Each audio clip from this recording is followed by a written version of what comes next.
Stay with me.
O título da minha palavra é Amar a Deus. Fala comigo, amar a Deus. E eu faço uma pergunta para você nessa noite. Você ama Deus?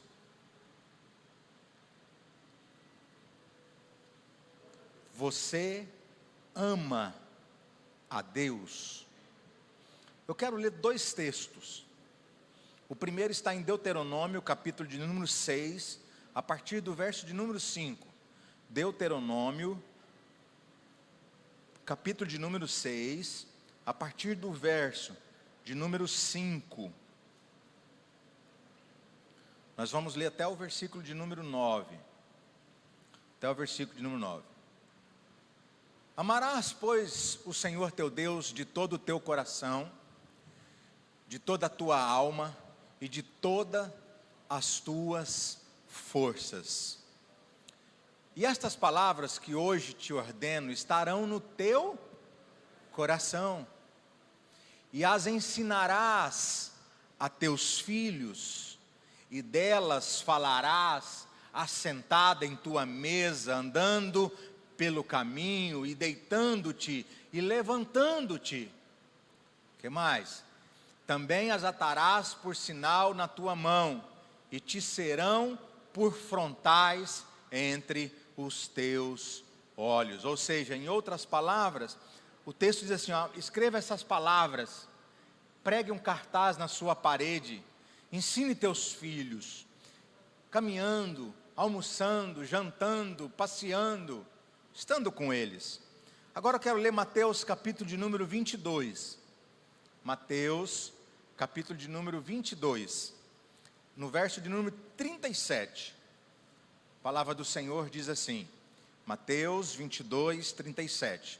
Respondeu Jesus, ou disse-lhe Jesus, ou Jesus disse-lhe, amarás o Senhor teu Deus de todo o teu coração, e de toda a tua alma, e de todo o teu entendimento. Este é o primeiro e maior mandamento. Queridos, então, olhe para mim, preste atenção no que eu vou te dizer. Não vou hoje, prometo não passar de 1 hora, nós vamos terminar essa palavra bem rapidinho. Aqui nós temos, nesses dois capítulos, duas afirmações sobre amar a Deus. Sobre amar a Deus. As duas afirmações, elas são muito similares. Elas se parecem uma com a outra. No texto de Deuteronômio, nós vamos ver que Deus fala que nós temos amá-lo de todo o nosso coração, nossa alma, nossa força, com todo o nosso tempo, e também gravar isso nas paredes para que a gente possa ver. Já no texto de Mateus, nós vamos ver que nós temos que amar a Deus de todo o nosso coração, a alma, força, mas Jesus coloca este como o primeiro e maior mandamento. Nosso propósito maior é amar a Deus. Você está aí? Diga amém. Todos os outros propósitos a partir deste, ou que virem a partir desse, tornam-se complementos do amor a Deus, torna-se complemento da nossa dedicação, do nosso carinho a Ele.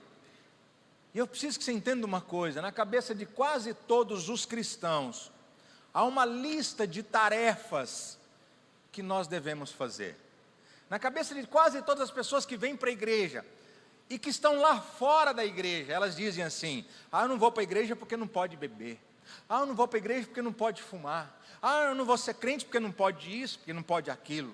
E aí quando você vem para dentro da igreja, é estabelecida uma outra lista. A gente tem que obedecer a Deus, a gente precisa temer a Deus, a gente tem que cantar para Deus, a gente tem que tocar para Deus, a gente tem que pregar para Deus, a gente tem que servir a Deus, a gente tem que ler a palavra, tem que orar, tem que jejuar, e por aí vai, essa lista que é muito extensa, que a religião impõe, não o Evangelho. Não o Evangelho. Sabe, querido, nós somos chamados para fazer tudo isso. Mas o que Deus mais quer, ou o que Deus mais requer de mim e de você, que nós o amemos de todo o nosso coração. Que Deus seja o primeiro lugar na sua vida. Agora, querido, quando a minha esposa é o primeiro lugar na minha vida, eu deixo tudo por amor a ela. Quando a pastora Keila ficou doente, vocês se lembram que eu tive que me ausentar quase um ano da igreja para cuidar dela. Agora imagine amar a Deus. Amar a Deus também requer ou implica em andar em santidade. Andar em santidade. No texto de João, no capítulo 14, no verso número 15, Jesus disse assim, se vocês me amam, quem ama Jesus aí, diga amém. Amém. Se vocês me amam, vocês obedecerão aos meus mandamentos. Então, eu não vou pecar, não é porque Deus vai me castigar. Eu não vou dar o meu dízimo, aliás, eu vou dar o dízimo, não é com medo do devorador, não. Aqui nessa igreja ninguém é obrigado a dizimar. Aqui nessa igreja ninguém é obrigado a ofertar, ninguém é obrigado a primiciar. A primícia é a honra, o dízimo é a obediência e a oferta é a fé. Agora, nós devemos fazer isso não por obrigação, e aqui não é obrigado, aqui é um princípio. Mas por que eu faço? Porque eu amo a Deus, porque eu sou grato a Deus. Então eu não faço para Deus com medo de perder uma bênção. Ei, querido, você já é abençoado. Você já é abençoado. Não, pastor, eu vou fazer porque eu tenho medo do diabo. Querido, o diabo não tem poder sobre a sua vida, porque a Bíblia diz que maior é aquele que está em você do que aquele que está no mundo. Maior é aquele que habita em você. Não, pastor, eu preciso ir porque se eu não fizer, Deus vai cobrar de mim. Deus vai matar meu filho, como eu já ouvi muitas pessoas dizerem aí em outras religiões. Se eu não fizer, Deus vai cobrar de mim, vai matar o meu filho, vai matar o meu marido. Espera aí. Você sai de uma escravidão do mundo para entrar em outra aqui na igreja? Não. Eu vim aqui nessa noite para dizer para você que o primeiro e maior mandamento é amar a Deus, mas é amar a Deus de todo o teu coração, de toda a tua alma, de todo o teu entendimento, fazendo isso com prazer e com alegria. Eu tenho prazer em fazer as coisas para minha esposa, eu tenho prazer em fazer as coisas para os meus filhos, eu tenho prazer em vir pregar na igreja, sabe por quê? Porque eu amo fazer isso. E quando a gente ama, irmãos, nada se torna um jugo, nada se torna pesado.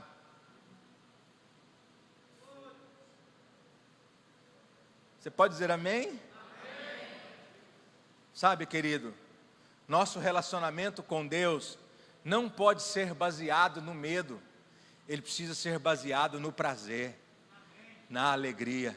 E eu estou aqui para dizer algo para você. Deus não está aqui nessa noite para te punir, para te bater, esperando você errar para te dar um couro. Não, Deus está aqui para dizer para você, eu te amo e eu enviei o meu filho para morrer na cruz do Calvário pela sua vida. Então Deus te ama e não importa o que você faça, não importa quem você seja ou de onde você veio. Entenda que o amor de Deus pela sua vida é incondicional e o seu amor por Ele deve ser baseado no prazer e não no medo. Agora, eu entendo também que eu quero aqui basear alguns princípios, e eu vou basear na vida de Moisés, alguns princípios daqueles que amam a Deus, alguns princípios daqueles que verdadeiramente amam a Deus. Pastor, quais são os princípios que eu estabeleço na minha vida para dizer que de fato e de verdade eu amo a Deus? E se você for anotar aí, eu não vou pedir para projetar no telão, mas se você for anotar, eu vou ler Êxodo capítulo 33, a partir do verso 7 ao 11. Quem são os que amam verdadeiramente a Deus? Êxodo 33, 7 diz assim: Moisés costumava montar uma tenda do lado de fora do acampamento. Ele a chamava tenda do encontro. Então, primeiro princípio, aqueles que amam a Deus são aqueles que priorizam tempo no secreto com Ele. São aqueles que priorizam tempo no secreto com Ele. Mateus 6,6 diz assim: mas quando você orar, vá para o seu quarto. Moisés ia para a tenda. Alô? Mas Jesus fala assim: não tem mais tenda, porque agora você mora numa casa. Então ele diz para você: entra no teu quarto, fecha a porta e ore ao seu pai, que está em secreto. Sabe, querido, se você de fato, de verdade ama a Deus, nós precisamos investir tempo com Ele a sós. Precisamos estar com Ele a sós. Precisamos, sabe, desenvolver um relacionamento secreto com Ele. É mais importante o seu relacionamento secreto do que o seu relacionamento público. Tem alguém aí? Eu estou falando de oração. Eu estou falando de orar. Eu estou falando de falar com Deus. Qual que é o problema, pastor? Tem muitas pessoas que vão para o secreto. Elas se ajoelham. Ah, Deus, com aquela lista de coisas. Deus, em nome de Jesus, a tua palavra diz que o justo viverá pela fé. Mas a tua palavra diz também, Senhor, que se eu crer no Senhor Jesus, converterá, será salvo eu e a minha casa. Por isso, Senhor, eu profetizo e declaro a conversão do meu marido. Você está orando a palavra. Você falou com Deus, sim ou não? Sim ou não, irmãos? Sim. Agora qual que é o problema? Você acaba de orar, você levanta e vai embora. E Deus fica lá olhando para sua cara. Fala, mas só você que fala, eu não falo não? Porque para muitas mulheres Deus vai falar assim: você quer que seu marido converta? Então mude o seu comportamento dentro de casa. Pare de falar mal das pessoas, ou da igreja, ou do pastor. E assim vice-versa, tá? Só estou dando um exemplo. Você, marido, quer que a sua esposa converta, seus filhos? Quando você ajoelhar para orar, espere Deus dar a resposta para você. Tem gente que fala assim: pastor, eu vou orar uma semana para Deus falar comigo. Mas que Deus é esse? Comigo Ele fala na hora.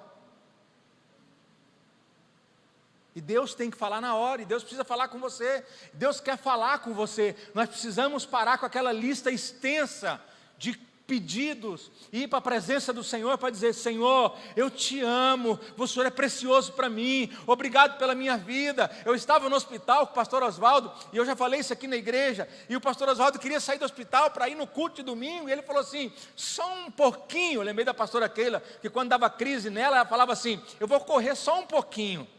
E ela desembestava, saía correndo, sumia. E aí o pastor Oswaldo foi para a médica assim: só um pouquinho.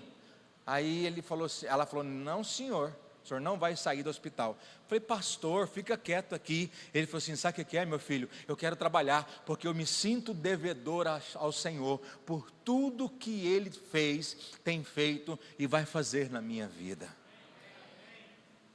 Para que eu vou orar pedindo tanto de coisa? Não estou falando que você não precisa pedir. Você está aí, diga amém. Porque eu estou falando para você que um relacionamento não é baseado somente em petição, é baseado em amor, é baseado em comunhão. Você pode estar em comunhão com Deus, lavando roupa, lavando louça, limpando uma casa. Você pode estar em comunhão com Deus, dirigindo, indo para o trabalho, dentro do ônibus, orando. Você pode ter comunhão. O que Moisés fazia e o que Jesus está dizendo para mim e para você é que nós precisamos separar um tempo para estar a sós com Ele. Nós temos vários relacionamentos, com amigos é de comunhão, no trabalho é de reunião, com família é lazer, mas com Deus tem que ser de intimidade. Eu tenho muita facilidade de ouvir a voz de Deus, muita facilidade. Isso é comunhão, isso é intimidade. E tem gente que nem é crente, sabe? Deus fala com ele, Deus mostra, Deus revela. Sabe, querido, olha o que Bill Johnson disse: a presença é mais importante que os princípios. Nós somos transformados pela presença e não pelos princípios. Os princípios norteiam, mas a presença transforma. Somente uma pessoa cheia de Deus, somente uma pessoa cheia do Espírito Santo pode ser transformada pelo poder de Deus. E uma das maiores expressões de amor para alguém é a exclusividade. É a exclusividade. Se você diz que ama, ela tem que ser exclusiva na sua vida. Se você diz que o ama, ele tem que ser exclusivo na sua vida. Então, se você ama a Deus, faça com que Ele se sinta exclusivo na sua vida. Você está aí, diga amém. Quem são os que amam verdadeiramente a Deus? Aqueles que servem a Ele em sua casa. Aqueles que servem a Ele em sua casa. Moisés diz no capítulo 33, no verso número 7 ainda: quem quisesse consultar a Deus, ia à tenda fora do acampamento. Agora preste atenção, se Deus está em todos os lugares onde a sua presença é necessária, por que é que o povo tinha que ir à tenda? O que eu quero dizer para você é que tem muita gente dizendo que não é necessário viver de igreja. Tem muita gente dizendo que igreja não é necessário. Mas o apóstolo Paulo diz lá em Coríntios: não deixe de congregar. Sabe por quê? Porque lá nos Salmos diz que é daqui que Deus libera a vida e a bênção para sempre. Para sempre. Então quem quisesse ouvir a voz de Deus, tinha que ir na tenda. Agora nós somos a tenda, agora Deus habita em nós. Então nós precisamos vir à casa de Deus, para quê? Para servi-lo. Nós não podemos ficar a vida inteira dentro de um quarto. Nós não podemos servir a Deus sempre dentro de casa. Tem muita gente me assistindo pela televisão. Eu quero dizer para você, ou pelo smartphone, ou pelo notebook, se você está em casa e pode vir ao culto e não veio, você está errado, você está pecando, você está se omitindo, porque o lugar de servir a Deus também é aqui na casa do Senhor. Você pode dar um aplauso a Ele por isso?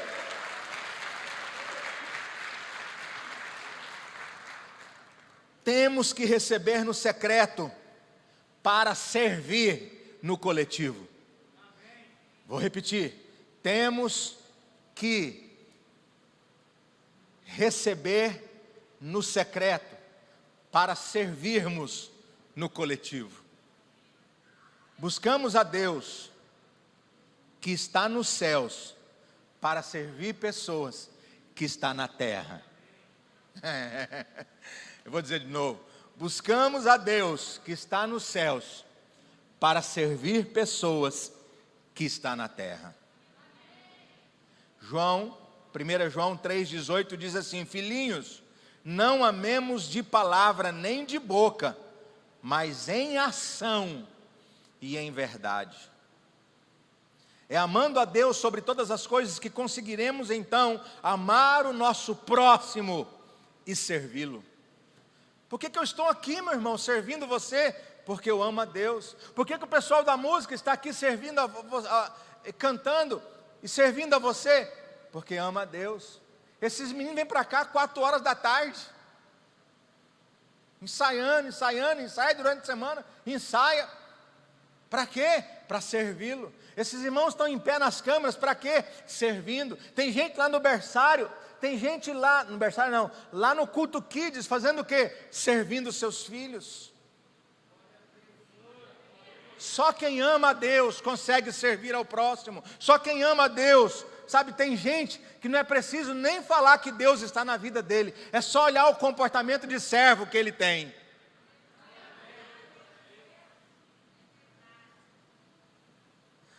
Agora, entenda uma coisa. Há muitos cristãos que têm colocado o serviço em primeiro lugar. E estão servindo a Deus vazios, porque não conseguem se encher no seu lugar secreto. Não podemos servir a Deus vazios. Cantar vazio não vai fazer diferença nenhuma. Pregar vazio não vai fazer diferença nenhuma. Falar vazio, nós seremos como um sino que tine ocos. Tem muita gente que está na igreja, mas estão vazios da presença de Deus. Seu casamento está vazio, sua vida está vazia, sua empresa está vazia, você está procurando coisas para encher o seu coração. E eu estou dizendo para você, é necessário que você se encha da presença de Deus, da unção de Deus, da graça de Deus, para que você tenha plenitude na sua vida. Se você está aí, diga amém. Novamente Jesus disse-lhe: Simão, filho de João, você realmente me ama? Pedro, tu me amas? Amo, Senhor. Então apacenta as minhas ovelhas. Pedro, tu me amas? Amo, Senhor. Apacenta as minhas ovelhas. Pedro, tu me amas? Senhor, eu já te disse, eu te amo. Então apacenta as minhas ovelhas. Serviço, serviço. Aquele que ama, cuida. Diga para o seu irmão: aquele que ama, cuida. Diga para outro: aquele que ama, serve. É isso. Buscar a Deus no secreto, para servirmos uns aos outros no coletivo. Quem são aqueles que amam verdadeiramente a Deus? Terceiro ponto: são aqueles que influenciam outros. Moisés, no capítulo 33, no verso de número 8, diz assim: sempre que Moisés ia até lá, todo o povo se levantava e ficava de pé à entrada de suas tendas, observando, fazendo o quê? Observando, até que ele entrasse na tenda. O seu amor por Deus, se você ama a Deus, naturalmente, você vai induzir as pessoas. Naturalmente, você vai, de certa forma, influenciar pessoas. Vou dar um exemplo. Lá em casa eu sou corintiano, meus 2 filhos são corintianos. Agora a pergunta que eu faço para você é a seguinte: nós temos influenciado as pessoas para o Evangelho? A sua vida inspira alguém? Você, papai e mamãe, a sua vida inspira seus filhos? Você está aí, diga amém. Você está aí, diga glória a Deus. O seu amor por Deus vai naturalmente produzir uma reação nas pessoas que andam contigo.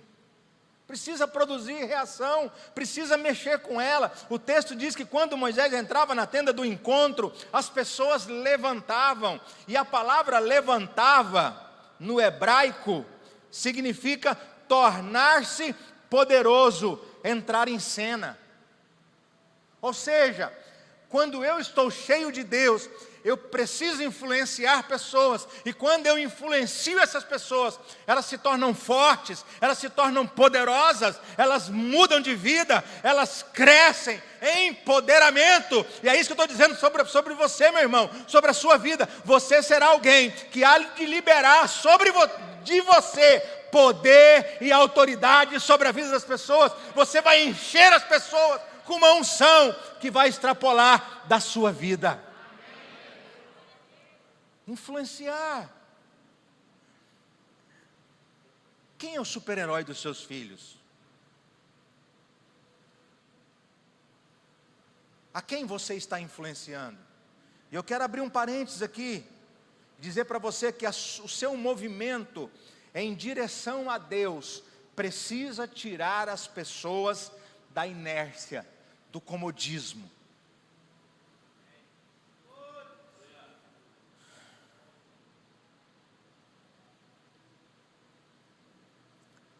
Um homem e uma mulher de Deus são como ímãs que atraem e empoderam pessoas. Eu vejo pais, e agora eu quero abrir esse parênteses.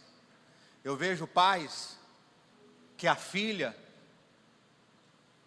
pinta a unha de preto, coloca piercing na orelha, coloca piercing no nariz.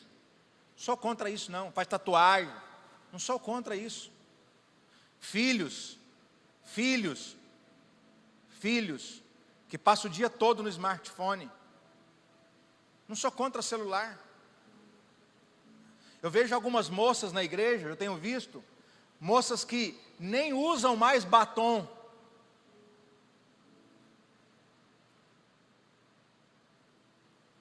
E o pai e a mãe estão achando normal. Não veste uma saia, só calça jeans, só calça jeans, só calça jeans, só calça jeans. Segundo o pastor Oswaldo, calça jeans é de homem e saia de mulher. Mas nós precisamos estar atentos aos nossos filhos. Nós precisamos estar atentos aos nossos filhos. Eu quero perguntar para você que é papai e mamãe, tem quanto tempo que você não senta na mesa para almoçar com seus filhos? Olha o que Moisés diz: ensina os teus filhos caminhando, assentado na mesa.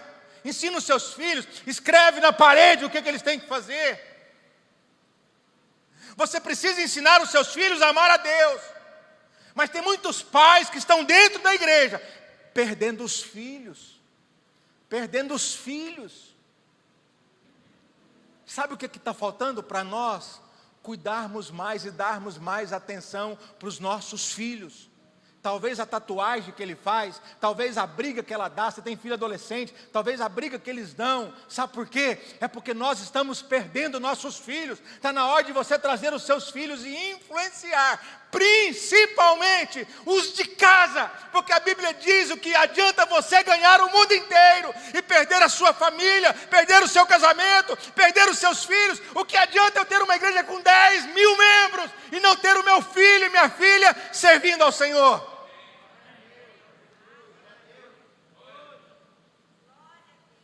Eu não influencio os meus filhos assistindo culto de casa. Eu não influencio os meus filhos não sendo exemplo para eles. Quem são aqueles que amam verdadeiramente a Deus? São aqueles que vivem experiências sobrenaturais. Experiências sobrenaturais. A Bíblia diz, no capítulo 33, no verso número 9: assim que Moisés entrava, a coluna de nuvem descia e ficava à entrada da tenda, enquanto o Senhor falava com Moisés. Enquanto o Senhor o que, irmãos? O texto diz assim, ó: assim que Moisés entrava.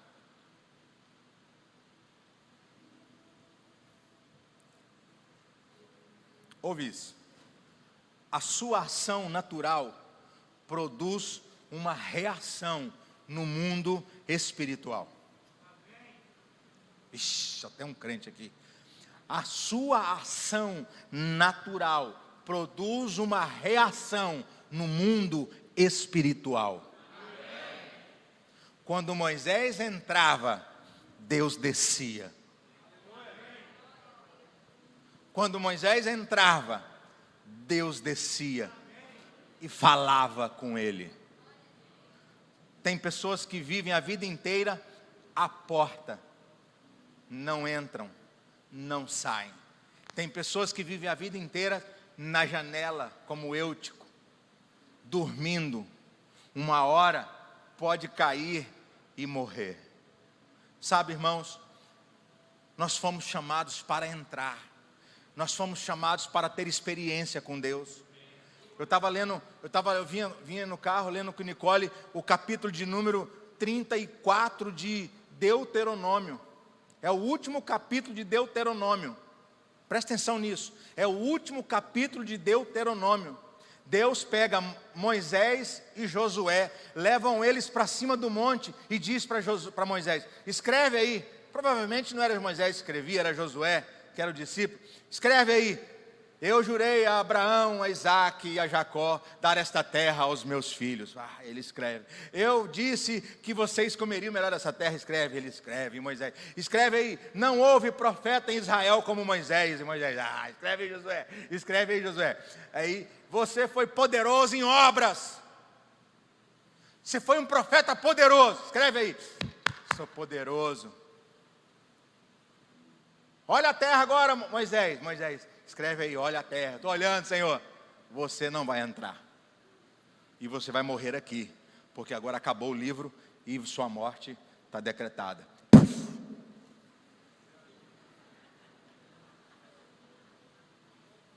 Fala comigo. Morreu. Tem gente que assustou. Presta atenção. Olha que experiência poderosa. Olha que experiência poderosa.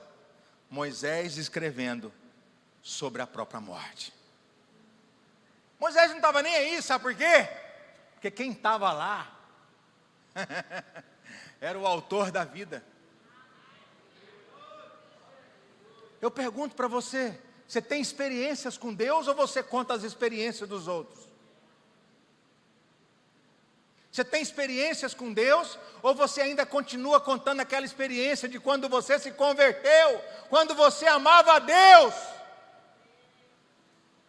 Porque a frase correta deveria ser assim, pastor, quando eu me converti, sabe, eu era empolgado, eu ia no culto, ia na vigília, eu chorava e jejuava, eu era um novo convertido. Mas agora estou mais maduro, né, pastor? Agora eu estou mais... Na verdade, a palavra tinha que ser ao contrário.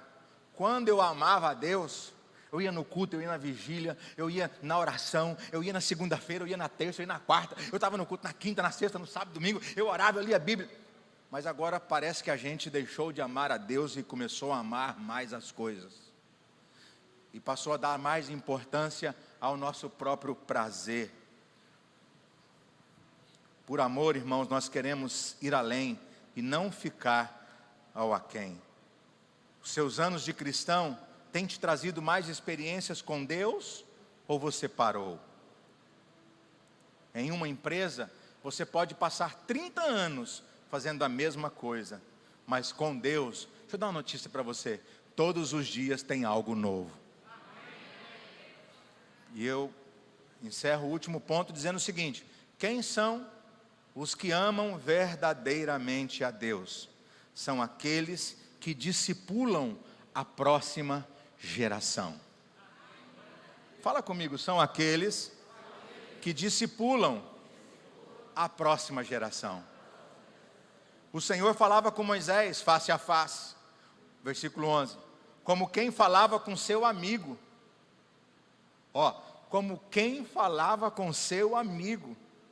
Depois Moisés voltava ao acampamento, mas Josué, filho de Num, lhe servia como auxiliar e não se afastava da tenda.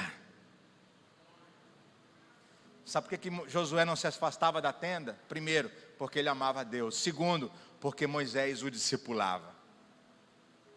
Moisés o discipulava. E se você for ver lá o capítulo número 34, você vai ver que Moisés, antes de morrer, impôs as mãos sobre Josué e transferiu sobre ele poder e autoridade. Aí Moisés morre e Deus vem para Josué e diz: ei Josué, não tenha medo, porque assim como eu fui com Moisés, eu também serei contigo. Ei meu irmão, aqueles que amam a Deus, aqueles que influenciam e discipulam a próxima geração. Ei, a minha geração já passou, a do pastor Haroldo, do Arley, do Jacó, né? A geração do Francisco já passou. A geração do Antônio já passou. Então o que eu preciso fazer?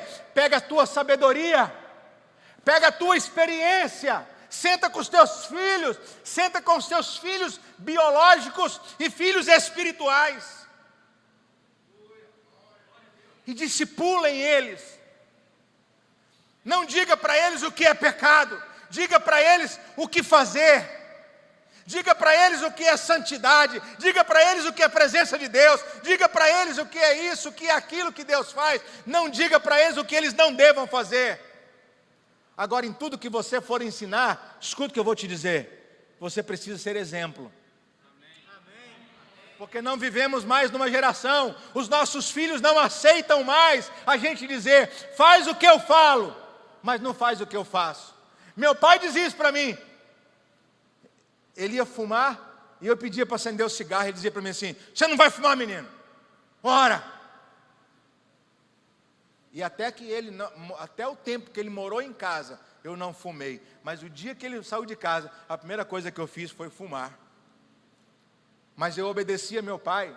Papai, eu me lembro muito bem, isso aí é na época minha, de Jacó, de Haroldo. Papai não falava com a gente. É na época do Pires ali, ó, nessa turma mais experiente. Papai não falava com a gente. Ele só olhava. Se tinha visita na sala, eu não podia nem entrar. Eu não podia nem entrar na sala. Se mandasse buscar uma água, eu tinha que vir com o copo assim, ó.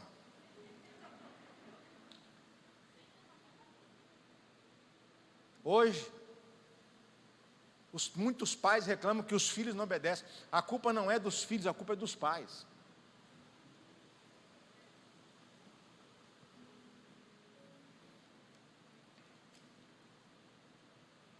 Hoje eu brincando com o Lucas no carro, ele disse para mim assim, eu falei, sei lá que você é desobediente, rapaz.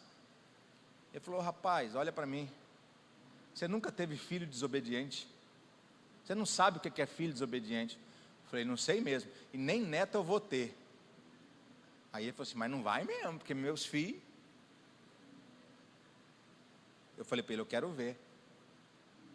Porque uma coisa é falar, outra coisa é fazer. Sabe, querido, o amor de Moisés produziu em Josué uma fome por Deus, uma fome pela presença de Deus. Moisés saía, mas Josué ficava. Moisés saía da tenda, Josué ficava. Josué ficava. Josué não se afastava. Sabe, irmãos, o amor de Deus na sua vida precisa atrair pessoas para perto dele, e o seu comportamento deve produzir e gerar discípulos para ele. Além de bens materiais, pastor Daniel, além de bens materiais, porque a Bíblia diz que o homem de bem deixa herança para os filhos. Além de bens, quero deixar um legado do quanto eu amei servir ao Senhor de todo o meu coração. É o que eu falo para eles.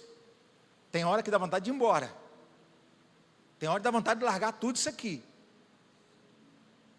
Até Moisés queria matar o povo. Até Moisés se irou com o povo, que foi o maior profeta. Mas eu não faço, sabe por quê? Porque eu amo primeiramente a Deus. Sabe, irmãos? E Josué aprendeu direitinho, porque ele diz assim, ó, lá em Josué 23:11, por isso, dedique-se ao Senhor com zelo, a amar ao Senhor, seu Deus. Sabe, queridos, quantos discípulos você tem? A Karina e o Wellington vai discipular a Amanda e o Jean. O Alfredo e a Suelen, talvez sejam nomes que vocês são de casa, nunca ouviram. Mal chegaram na igreja. O Alfredo e a Suelen vai discipular o Paulo e a Yasmin. Está na hora, irmãos, desse telefone aqui, ó, esse. Levanta seu telefone aí, pastor Haroldo. Está na hora do telefone do pastor Haroldo. Levanta o telefone aí, pastor Aquila. Levanta a mão se não tem telefone. Está na hora dos nossos telefones começarem a parar de tocar. E para dizer assim, corre aqui, pastor, que o meu casamento está acabando, eu vou largar essa mulher. Eu vou largar esse homem. Levanta aí, pastora. Muito bem. Ah, então não pode ligar mais para o pastor? Pode, irmão. Deve. Principalmente para convidar o pastor para comer uma picanha, né, pastor Haroldo?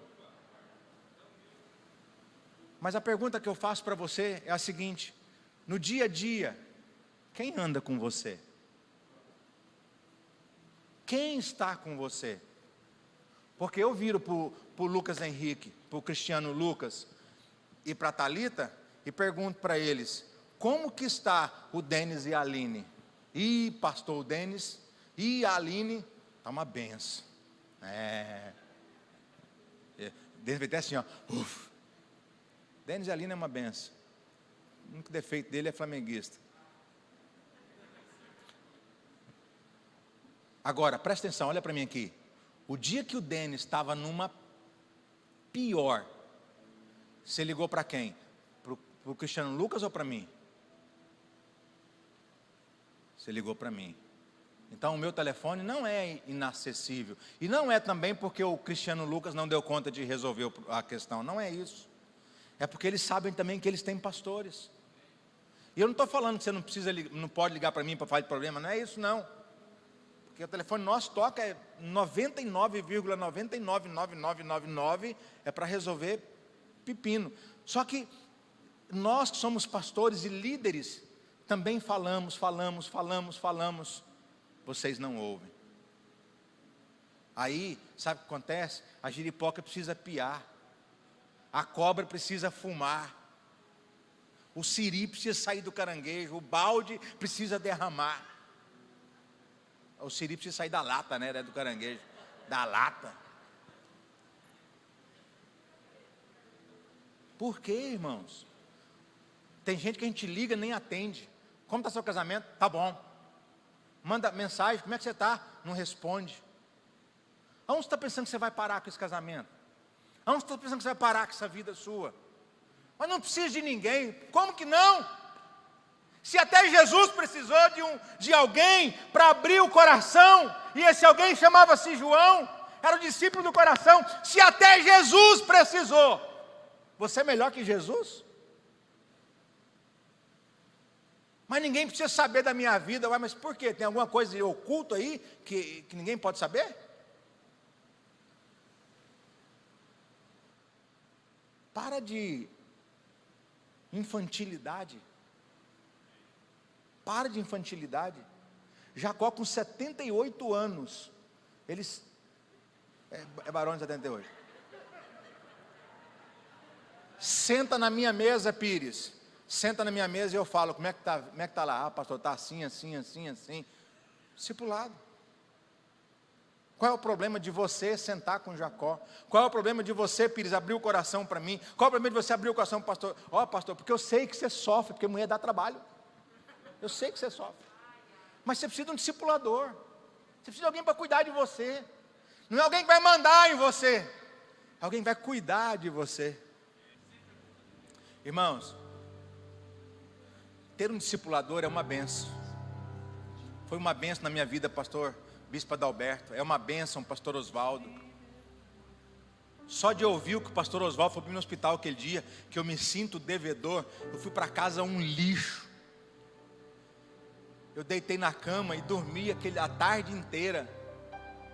Eu saí do hospital, era quase 1h da tarde, fui para casa, almocei, deitei e falei assim, minha cabeça está doendo. Que ela falou, o que foi? Eu falei, eu tomei um soco, que eu estou até tonto. Refletindo na palavra do meu pastor, que tem uma das maiores igrejas do estado, que está com todos os filhos no altar da igreja, que tem casa, os filhos têm casa, todo mundo bem servido, e ele dizer, eu me sinto devedor de estar lá na igreja dando aula no instituto. Quem discipula você? Quem acompanha você? Agora, escute o que eu vou te dizer para concluir. Tudo começa com uma experiência. Fala comigo, tudo começa com uma experiência. E é a sua experiência com Deus. Você precisa abrir seu coração para deixar Deus cuidar de você através de uma outra pessoa. Você precisa abrir seu coração para deixar Deus cuidar do seu casamento através de uma outra pessoa. Você precisa abrir seu coração para deixar Deus cuidar de você através de outras pessoas. Deus usa a vida do pastor Haroldo para cuidar de mim, usa a vida do Arley para cuidar de mim, usa a vida de tantas pessoas, usa você para cuidar de mim. Por que que nós não podemos cuidar de você? Por que que alguém que está aqui na igreja não pode cuidar de você? Ah, eu sou muito espiritual, pastor, eu tenho uma... Para, aqui somos todos servos. Aqui somos todos servos. Aqui nós somos uma família. Tem um pai e uma mãe, que é a pastora Keila, que não está bem, está nos assistindo em casa, mas a Maria Eduarda que ficou com ela. Tem um pai e tem uma mãe, mas nem todas as vezes o pai e a mãe dá para acudir. Nem sempre. Nem sempre. Eu quero orar com você, feche seus olhos por um instante. Espírito Santo,